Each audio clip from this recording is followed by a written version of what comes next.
Baka po meron ng nangyayaan kung paano kami mga pangungusyan ay not by attention para po meron po binigay ng inspirasyon. Muli po, kayo po ay aming pinagkakita. Parang niya po isang transport by yun o isang tama ng mga naging restaurant at moral na wala na konstitusyon sa Lampaw, may nagpapatron. Ang ating pagmamastahan at tuwing May 17 sa ating pinakasi o patron ay malumang ng isa ng Pascual by yun. Mula po sa kanyang mga by yun is by days. Ang Bible ang Israel. Si San Pascual po ay naglakas o patron para sa isang okasyon. Maaaring magpapiliin ang isang okasyon ng pagpapari, okasyon ng pagpapari, okasyon ng singletness, o okasyon ng mga kawarto sa mga. Sa ikalawang araw ng kapisahan, ang ating mga patron, AAP, ang ating mga patron ay magpapag mag-isip sa tanggaran at kung bakit ang bawat kasama natin ngayon ay humingili upang magyayari natin na. Sa takdara po, para sa isang pagkitaw na pakinig, pakiwala sa pagkakawal. Damos na yung pamanan, lalo, ang tulong yung tao, ang tulong yung sa ikalawang araw ng kapistahan, wala na parang ay pag-ibang ang mga pagpilin ni Nuestra Señora de la Inmaculada Concepcion, May 19, at siya po ay palabang sa mga kasalanan. Ang sayaw sa ugat mo ay hindi sa ordinaryong sayaw. Ito ay sayaw pagdamit, kita at pagdamit. Kaya mamaya po ang kapag sumasayaw, hindi ito ang tulong na ng kapal, na ng paa. Ano man po ang intensyon ay pag-ibig sa pagpapamitan ng pagsasayaw na nangyari, ito po ay pagkakatulong ng ating Panginoon. Subalit ang pagiging pagdaras sa atin na ang bayan ng Bato ay intended para sa mga kapagsawa at hindi ng anak. Kung kaya nito po ay pinapatalaan ng kaupunang galaw ng kapay na may kahulungan. Ang unang po nating step ay pinatawag mo natin biglang at puso. Dalawang week na natin nakatapat ay so, tanda ng ating pagkain dapat ng pananaw. Ang ikalawang po natin step ay tinatawag natin ngayon yung first step.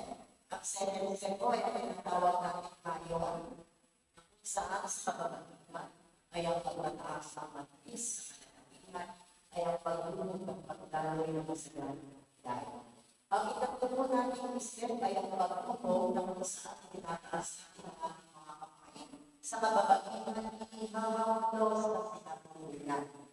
At ang ika-apat na step ay ang tinatawag natin bodies saan ito ay nakakahulugan sa kabila at panatalang hindi mag-asawa at hindi natin kailangan ang panatalang ng iba gaya ng ginagawa ko ng dahil susunod ito sila ay naisip ko sa inyong kaibigan. At ang ikalibang step ko ay ang pagkamawang ako ng mag-asawa na kung saan ito ko ay nakakahulugan ng inyong pag-iwala.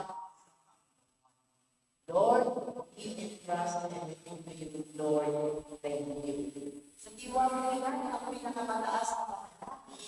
Sabi nga po, ay pag-aalay ng pag-isa, ay maraming salamat po sa inyong lahat, na nakisa sa ating pagkakataon ng isa. Balik ko po ang inyong hiyayang tinatanggap, araw-araw at dahil lahat ay buhay pa, at nakakagalaw, maaari po kayong mag-alay ng inyong pag-isa, mas po ang ating Kristina, pag-alay po kayo siya na araw, hindi na siya na linggo o siya na buwan. Kung hindi pa po sa aming parokya, kung saan parokya po kayo bilang. At hindi po sa lahat, mas po ang ating konsilyo na kung saan, pagkabas po ninyo, makikita niyo po ang pwedeng sa tanda. At sa ika po, ang sayaw ng naglaklaran, hindi na pakikinggan kung ang bawat isa ngayon ay nasa ilalim ng sakramento ng matrimonyo. Nagbubuha ang sayaw sa takdakan, ang sayaw sa paswal, at ang sayaw ng mga nakikinig ng sayaw ng langit.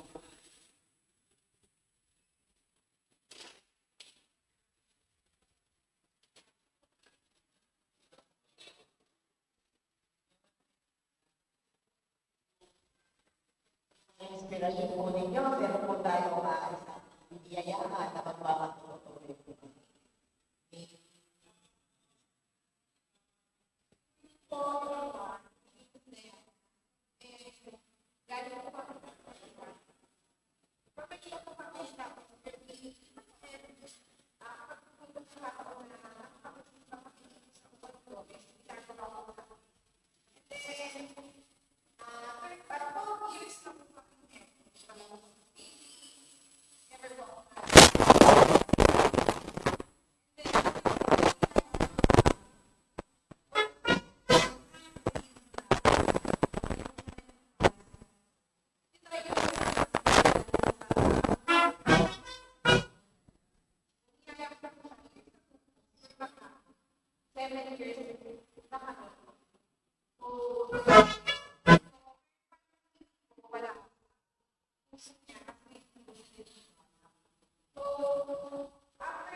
Santa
po.